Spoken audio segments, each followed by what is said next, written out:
The worst kept secret in the United States is obvious.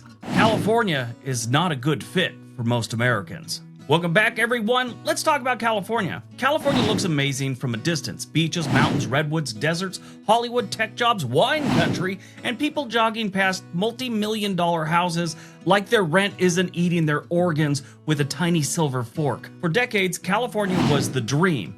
You showed up with a suitcase, a bad haircut, a half-written screenplay, and the confidence of someone who's never opened a San Diego utility bill. And yes, California is beautiful. That's the problem. Beauty lets them get away with charging $4,000 a month for a converted laundry room listed as a cozy creative studio. But this video isn't the 10 reasons California is for you. This is the 10 less obvious reasons that you'll regret moving to California. Let's take a look. Number 10, the cost of living will eat you alive. Everyone knows California is expensive, and that isn't exactly breaking news. Saying California costs a lot is like saying that the ocean is damp or Los Angeles has a few people trying to become actors. But what surprises people is how the cost of living keeps showing up in places you weren't expecting. It's not just the rent, it's not just the housing prices, it's the parking, the insurance, the gas, the groceries, the sales tax, the utilities, the registration fees, the service charges, the convenience fees, and the because California fees. Every month feels like your wallet is being slowly shaved down by a cheese grater with a law degree. You move there thinking, I know it's expensive, but I'll budget carefully. That's adorable, honestly. We all think that at one point, and it never works out. California hears budget, and it treats it like a dare. The sneaky part is that California normalizes expensive.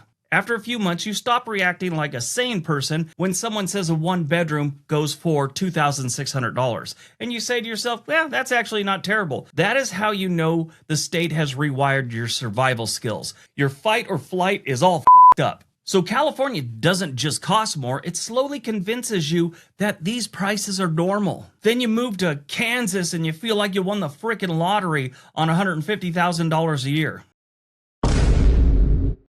Number 9, you make more money and you still feel poor. California has some of the highest paying job markets in the country, especially in tech, entertainment, healthcare, finance, biotech, law, logistics, and higher education. That's one of the reasons people keep moving there, even while everyone else is yelling, have you seen the rent prices yet? But here's the trap. A higher salary does not automatically mean a better life. A job that sounds impressive in another state can feel painfully average in California. You tell your family back home what you make, and they think you're rich. Meanwhile, your grocery store treats strawberries like a luxury item. Your relatives in Ohio are picturing you sipping wine in Malibu, and you're eating leftovers out of a container from a Chinese restaurant. This is especially rough for the middle class. California is amazing if you're truly wealthy. It can also be manageable if you bought your house decades ago and your property tax situation is frozen in amber. Yes, the property taxes don't go up all the time in California. They got a law against that. Prop 13. I don't know the ins and outs of it, but I was always told that. Prop 13 means our property taxes don't go up. That's one of the biggest problems California has right now is the middle class are the ones that are leaving. The only people that are staying are the extremely wealthy and the poor. Extremely poor because they can't afford to go anywhere else. And then after that, the only people showing up are more wealthy people. So if you're moving in fresh, trying to rent or buy at current prices, the middle class gets squeezed like a lemon in an overpriced brunch spot. You may earn more, but your lifestyle may not improve. In some cases, it's going to get worse.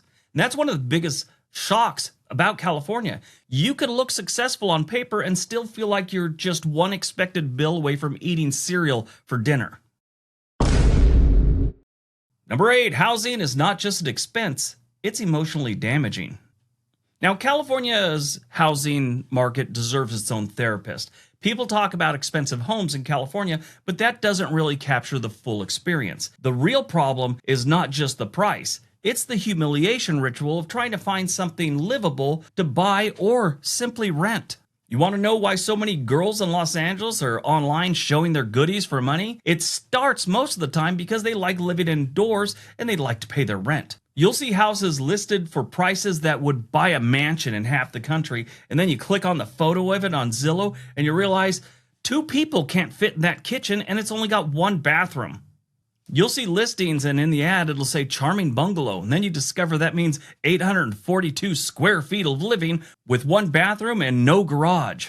Renting is its own circus. You may need excellent credit, proof of income, reference, deposit, pet fees, application fees, and possibly a handwritten essay explaining why you deserve the privilege of paying someone else's mortgage. And if you want to buy, good luck. California homeownership is a nightmare. I mean, besides all the other problems, if you just want to buy the house, you're usually going to have to pay a good percentage over the asking price because you got 9 tech dudes or finance bros trying to buy the same frickin' house. And then there's the international buyers, which is a whole nother can of worms we're not going to open. The saddest part is that many Californians are not asking for mansions. They just want a normal house in a safe area with decent schools and maybe enough space to own a chair that doesn't fold. California housing doesn't just drain your bank account, it messes with your expectations until you start saying things like, "This converted garage has potential." Number 7, the bureaucracy. California has rules, lots of rules. Rules stacked on top of rules, wearing reflective vests, holding clipboards, and standing in line behind other rules about asbestos and gas station pharmacies.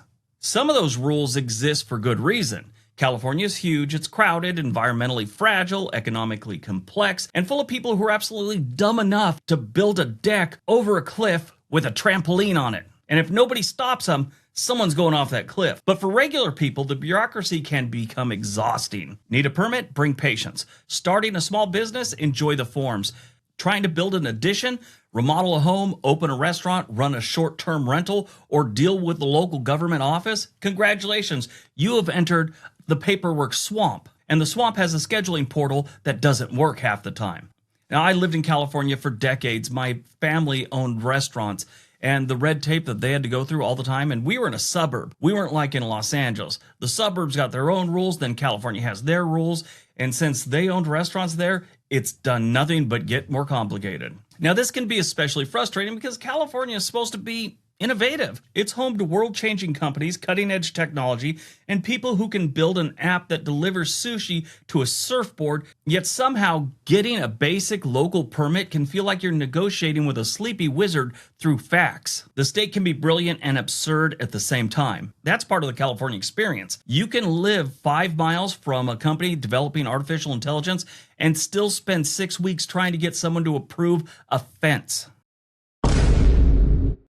Number 6, the California lifestyle is expensive. When people imagine California, they picture the lifestyle. Morning hikes, beach sunsets, farmers markets, surfing, skiing, great restaurants, weekend trips to the wine country, desert getaways, the redwoods, coastal drives, yoga classes where everyone has cheekbones and mysterious income. And yes, all of that exists. You could do all that in California. You could see women with so much plastic surgery, when they die, they could be recycled.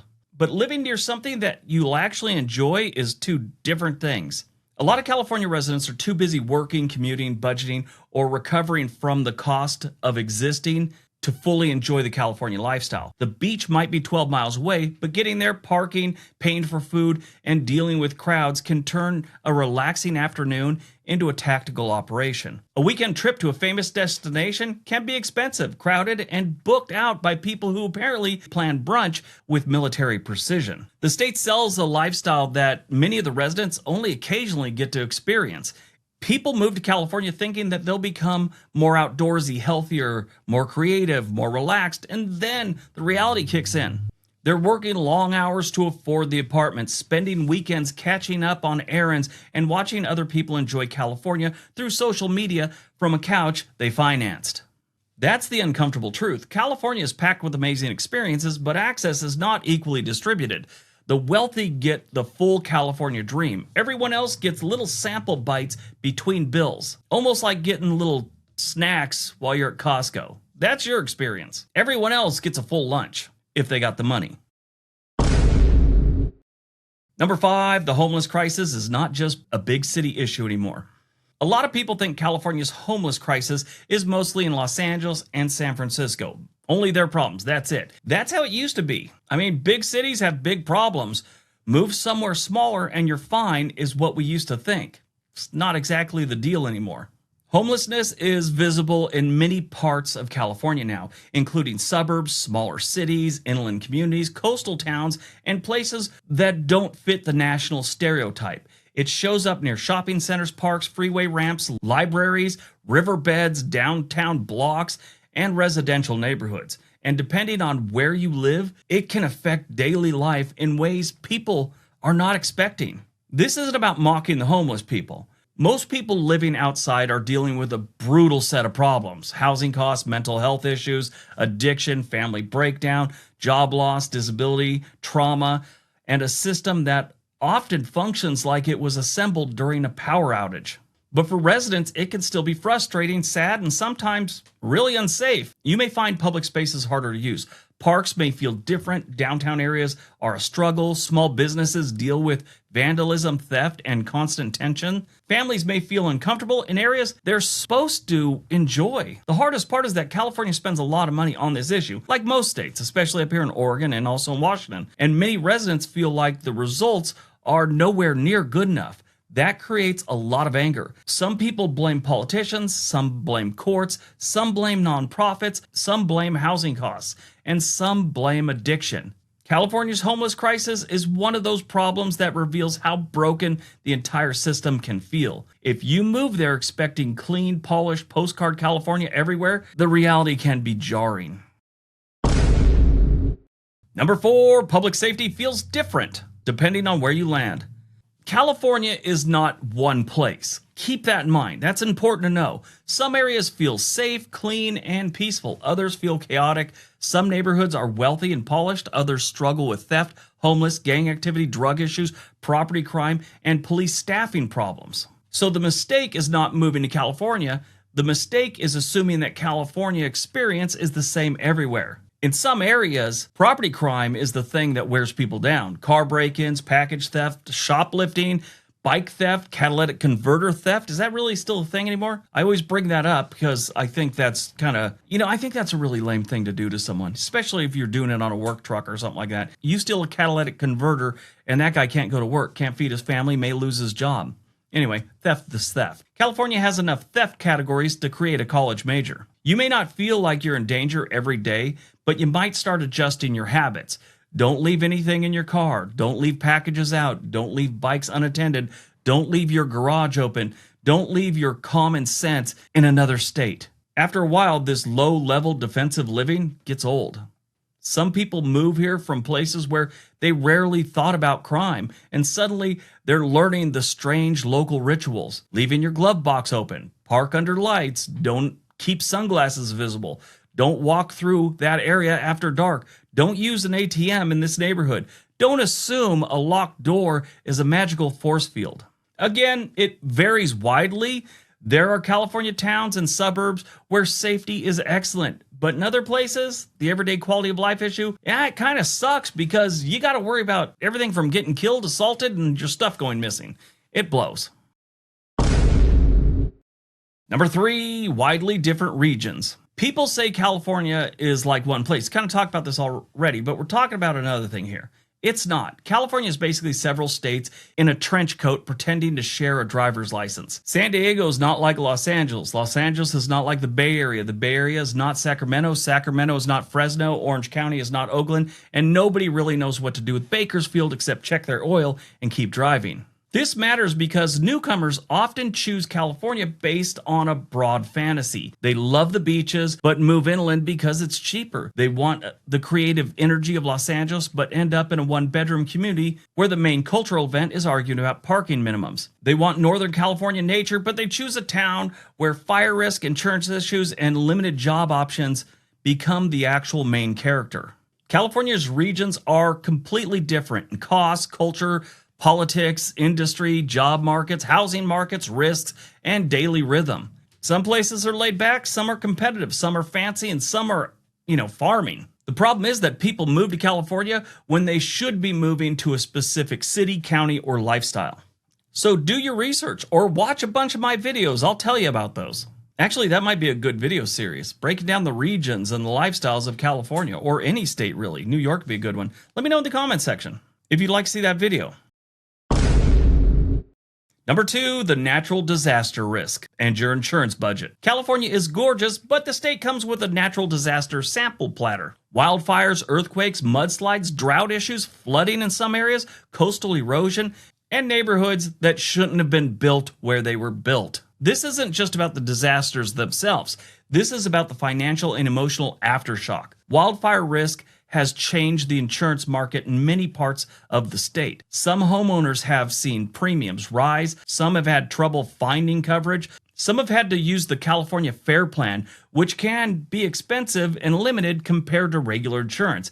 Even if your house never burns, the risk can still show up in your budget like a bad roommate. Earthquake is another California classic. People joke about them all the time, but earthquake insurance is often separate from regular homeowners insurance and can be expensive with high deductibles. So you may own a very expensive house in a state famous for earthquakes and then realize your normal policy doesn't cover earthquake damage the way you'd assumed it would. And that's the kind of surprise that makes adults stare silently at the refrigerator. People move to California for the scenery, but the scenery occasionally sends invoices. This doesn't mean that you should avoid the state entirely. It means that you need to research the specific risk in exact places you're moving to. The newer communities getting into the woods, they're burning down all the time because of wildfires. Not the woods, California woods, I should say. So on the outskirts of cities, they've been building and building further into the desert or the California brushland. And, so those towns on the edge, they get set on fire occasionally. Look what happened to Pacific Palisades. There was a whole bunch of things that happened with that one, but that's typical. Those neighborhoods that are right up against the open land, they burn occasionally.